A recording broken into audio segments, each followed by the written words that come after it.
Good morning, Opteck traders. This is Don Kingsley coming to you live from Paphos, Cyprus, here at Opteck headquarters. It's a beautiful 30 degrees outside.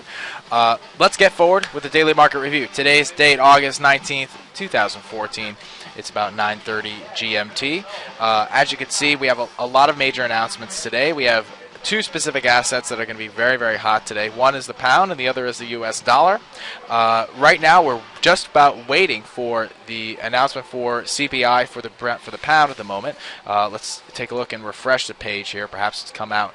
If we take a look on the inner working here, previous performance here, July 15th, 1.9%, which was positive from the forecast of 1.6. If we see another announcement similar to that, we're going to see an increase in the value of the British pound. So it could take British pound to come up in the next few hours. However, later on in the afternoon, we have major announcements on the U.S. dollar building permits, CPI, as well as core CPI, in which case U.S. dollar has been having some amazing results as far as growth and unemployment this month and last month.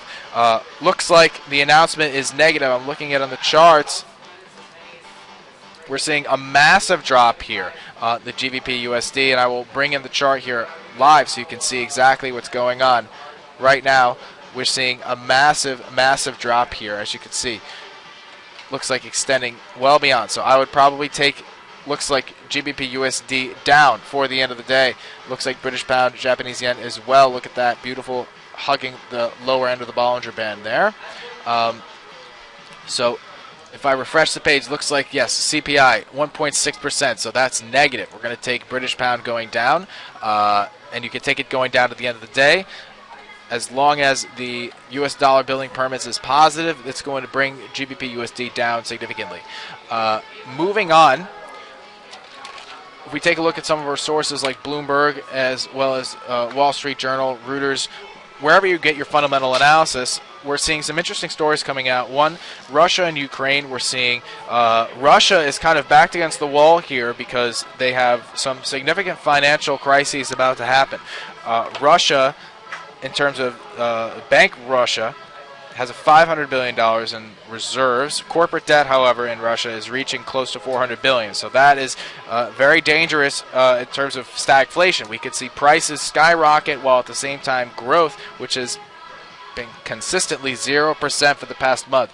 That's very, very dangerous. Last time an economy had stagflation that was very, very significant was the U.S. during the 1970s. So for all you traders that remember those times, I would definitely take a look at what's going to happen in that area of the world. S&P 500 also expected to have a dip, but for different reasons. Right now, the analysts out there have seen, as far as Barclays, have seen a 1% gain in the S&P 500, due for a number of reasons, based on right now earnings growth reports that are coming up for major companies.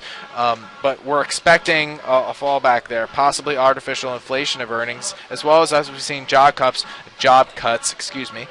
from major firms like Microsoft, 6,000 jobs they cut this past month.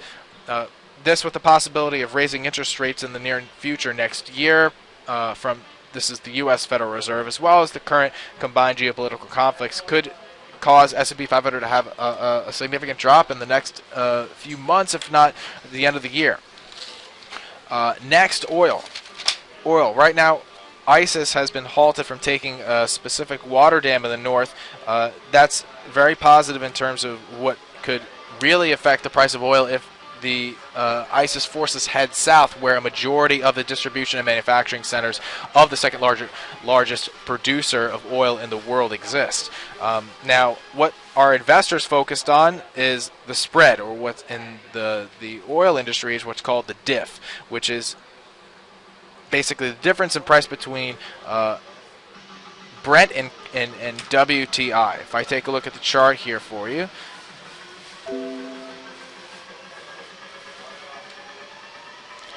right now, WTI 94.14, Brent at 101.7. So it looks like it's a $7 difference. If that spread widens significantly, perhaps beyond 10 or 20, we're going to see a very strong change in the flow of oil globally. Gold right now is also headed for a drop. We can expect perhaps in the next week or two that it will drop at least to $12.50 an ounce. Right now it's hovering around $1300, which is right now the average overall from the yearly in terms of long term. We can take a look here on the daily chart and go back as early as 2012. We can see it's been fluctuating as far as this year between, looks like, 1400 and close to 1200 as well, but obviously right in the middle is 1300, so it's honing in on that. But furthermore, take a look definitely at the fundamental analysis as well as what's going on. As we can see, the announcements are now in negative, negative, negative. So yes, British pound definitely taking a drop. I would definitely take GBP USD. That's the hot asset today to go down, perhaps to the end of the day, end of the week. So that is today's daily market review, coming to you live here from Opteck headquarters. I'm Don Kingsley. Take care, folks, and happy trading.